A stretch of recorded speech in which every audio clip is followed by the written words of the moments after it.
55 55 اور 95 ہر عمر کے لیے یکساں مفید. مفاد عامہ کا عالم بردار. ضرور سبسکرائب کریں، لائک کریں، شیئر کریں اور بیل آئیکن پریس کرنا نہ بھولیں. ربانی دا اسکالر یوٹیوب چینل.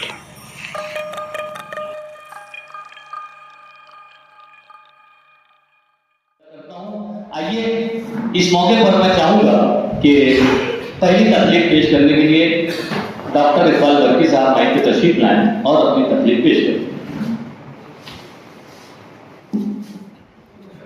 بچوں کی ایک کہانی ہے، عنوان ہے خودداری. اس کی امی اسے دیکھ کر اپنی نظریں نہیں ہٹا سکی. وہ بس مسلسل اسے دیکھے جا رہی تھی. رضوان سیدھا سادہ اور سنجیدہ ضرور تھا، لیکن اب اس قدر بھی سنجیدہ نہیں تھا کہ اس کے چہرے سے اس کی ماں نظریں ہی نہ ہٹا سکے. ماں تو پھر ماں ہوتی ہے. ماں اگر اپنی اولاد کے دل کی دھڑکنوں کو اپنی نظروں سے محسوس نہ کرے تو اور کون کرے گا؟ وہ تو چہرہ دیکھ کر دل پڑھ لیتی ہے. ایسا ہی اس وقت بھی ہوا تھا. رضوان اپنی ماں کی نظروں سے بے نیاز سلام کر کے گھر میں داخل ہوا اور بڑھتا ہوا اس دیوار کی طرف چلا گیا جس کے طاق میں اس کی کتابیں، قیاسیں اور اسکول کے سامان کے علاوہ بھی اس کی دلچسپی کا بہت سا سامان رکھا رہتا تھا. جب وہ اپنا بستہ رکھ کر پیچھے گھوما تو ماں کو اپنی طرف ہی دیکھتا ہوا پایا. اس نے جلدی سے کہا، اماں زور کی بھوک لگی ہے. ہاں بیٹا، کیوں نہیں، میں تمہارا ہی راستہ دیکھ رہی تھی. چلو جلدی سے ہاتھ منہ دھو لو. ہاں ماں، بس ابھی آیا، کہتا ہوا رضوان آگے بڑھ گیا. اس کی اماں دونوں کے لیے کھانا لگانے لگی. اس نے جلدی جلدی دسترخوان لگائے. کھانے کے ساتھ ایک پیاز اور چھری لے کر بیٹھ گئی. اس نے جلدی سے پیاز کو پتلے پتلے ٹکڑوں میں کاٹ دیا. گرمیوں میں وہ روزانہ کھانے کے ساتھ کچھ کچا پیاز بھی کھا لیتی. رضوان بھی اس دوران آ کر اس کے سامنے بیٹھ گیا. دونوں نے ساتھ ہی کھانا شروع کیا. رضوان کھا رہا تھا لیکن اس کے چہرے پر اب بھی فکر مندی کے آثار تھے. ماں وقفے وقفے سے اس کے چہرے پر نظر ڈال لیتی. کچھ دیر بعد اس نے کہا، بیٹا صبح بھی تم صرف ایک پیالی چائے پی کر اسکول چلے گئے تھے. وہ چپ ہو گئی. رضوان نے صرف ایک بار اس کی طرف دیکھا. کچھ دیر بعد ماں نے دوبارہ اپنی بات آگے بڑھائی. اور آج تم اتنی دیر سے آئے، تمہیں بھوک نہیں لگی تھی کیا؟ اب جلدی جلدی کھاؤ نا. ہاں ماں، کھا نا. رضوان کا جواب مختصر تھا. اس کے بعد بہت دیر تک کوئی کچھ نہیں بولا. رضوان نے جلد ہی ہاتھ کھینچ لیے. وہ اٹھنے لگا تو ماں نے کہا، ارے کھاؤ نا بیٹا، تم نے تو کچھ بھی نہیں کھایا. کھایا نا ماں، بس پیٹ بھر گیا. اس نے جلدی سے جواب دیا. اچھا وہ دیکھو کیلے رکھے ہیں، بہت میٹھے ہیں اور تمہیں پسند بھی، لے آؤ. رضوان نے اٹھ کر کیلے لیے اور دوبارہ دسترخوان پر آ بیٹھا. اس نے ایک کیلے کے تھوڑے سے چھلکے اتارے اور کھانے لگا. ایک کے بعد اس نے دوسرا لیا اور اسے ختم کر کے پھر اٹھنے لگا. ماں نے دوبارہ کہا، کھاؤ نا، اتنے سارے ہیں، کیا میں اکیلی سب کھاؤں گی؟ نہیں ماں، بس جی نہیں ہوتا. وہ اٹھ کر سامنے والی دیوار سے پیٹھ لگا کر بیٹھ گیا. حالانکہ ایسا شاید ہی کبھی ہوتا ہو کہ وہ 2 کیلے پر بس کرتے. اس مرتبہ ماں نے کچھ نہیں کہا. وہ کھانا ختم کر کے برتنوں کو صاف کرنے اور انہیں قرینے سے رکھنے میں لگ گئی. بہت دیر بعد دوبارہ اس کے قریب آ بیٹھی. کچھ دیر اس کے چہرے کو غور سے دیکھتی رہی اور پھر اس کے بعد اس کے چہرے کو اپنے ہاتھوں کے کٹورے میں لے لیا اور دھیرے سے اسے اپنی گود میں رکھ لیا. اس کی گود میں لیٹ کر رضوان نے پاؤں پسار دیے اور آنکھیں بند کر لیں. ماں آہستہ آہستہ اس کے سر پر اپنا ہاتھ پھیرتی رہی. ماں کی انگلیوں کے لمس سے اسے ایک عجیب طرح کا سکون مل رہا تھا. بہت دیر بعد اس کی ماں نے پوچھا، رضوان بیٹا کیا ہوا؟ تم اتنے گمسم کیوں ہو؟ کیا کسی سے کوئی بات ہو گئی ہے؟ نہیں ماں، نہیں تو وہ آنکھیں کھول کر ماں کی آنکھوں میں حیرت سے دیکھ رہا تھا۔ پھر کیا بات ہے؟ تم اتنے چپ چپ کیوں ہو؟ کچھ دیر بعد اس نے دوبارہ کہا، کھانا بھی؟ ماں نے جان بوجھ کر اپنا جملہ ادھورا چھوڑ دیا ہے۔ رضوان کچھ دیر ویسے ہی پڑا رہا، لیکن پھر اٹھ بیٹھا۔ اب وہ کافی حد تک مطمئن، کافی حد تک پرسکون ہو چکا تھا۔ اس نے گہرا سانس لیا اور پھر کہنا شروع کیا۔ اس نے کہا، ماں، آپ نے وہ اجمل سیٹھ کا نام تو سنا ہی ہوگا۔ کون؟ کس کا نام؟ اس کے چہرے پر بہت زیادہ حیرت کے آثار تھے۔ وہی جن کا آگرہ روڈ سے لگ کر بڑا سا بنگلہ ہے، ان کی کئی ٹیکسٹائل ملیں ہیں۔ ارے مگر ان سے تمہارا کیا واسطہ؟ ماں کی بے چینی قابل دید تھی۔ اماں، میری اچھی اماں، تم پریشان مت ہو، میں بتاتا ہوں۔ تھوڑی دیر چپ رہ کر اس نے دوبارہ کہنا شروع کیا۔ اس نے کہا، ان کا بیٹا شرجیل میرے ساتھ ہی پڑھتا ہے۔ اچھا، تو پھر؟ ماں کی بے چینی ابھی بھی کچھ کم نہیں ہوئی تھی۔ رضوان ایک پرائیویٹ مہنگے اور معیاری اسکول میں پڑھتا تھا۔ اس وقت جب اس کا داخلہ اسکول میں کرایا گیا، ان کی مالی حالت بہت اچھی تھی۔ اس کے ابا ایک اچھی پوسٹ پر تھے اور تنخواہ بھی اتنی زیادہ تھی کہ ان تینوں کی انگلیاں گھی میں اور سر کڑھائی میں رہتا۔ اس کے علاوہ بہت کچھ پس انداز بھی ہو جاتا۔ رضوان بچپن سے ہی سنجیدہ، خاموش طبع اور ذہین تھا، اس لیے ہمیشہ اول نمبر سے پاس ہوتا۔ حالانکہ اس کے ساتھ اور بھی دوسرے امینوں کے بچے تھے اور اسکول کے بعد بھی ٹیوشن جایا کرتے، لیکن کوئی رضوان کی برابری نہیں کر سکا۔ ابھی جب کہ وہ چوتھے درجے سے پاس ہو کر پانچویں میں پہنچا ہی تھا کہ اچانک ایک حادثے میں اس کے والد کا انتقال ہو گیا۔ دیکھتے ہی دیکھتے ان کی ساری جمع پونجی بھی ختم ہو گئی۔ رضوان کی اماں اب رضوان کو ایسے مہنگے اسکول میں نہیں رکھ سکتی تھی، اس لیے ایک دن وہ اسکول گئی اور سیدھی ہیڈ ماسٹر کے پاس جا پہنچی۔ اس نے ان سے اپنا تعارف کروایا اور بتایا کہ رضوان کی اماں ہیں۔ ہیڈ ماسٹر صاحب خاموشی سے لیکن غور سے اس کی ساری باتیں سنتے رہے۔ بہت دیر اور بہت سی باتوں کے بعد آخر اس نے اپنی ہمت کو مجتمع کیا اور کہا، جناب، اب رضوان آپ کے اسکول میں رہ سکتا ہے اور میں اس کا حوصلہ رکھتی ہوں۔ اس لیے دیکھیے، ہمیں آپ سے ہمدردی ہے، آپ صبر کیجیے۔ اتنا کہہ کر وہ خاموش ہو گئے۔ بہت دیر تک کسی نے کچھ نہیں کہا۔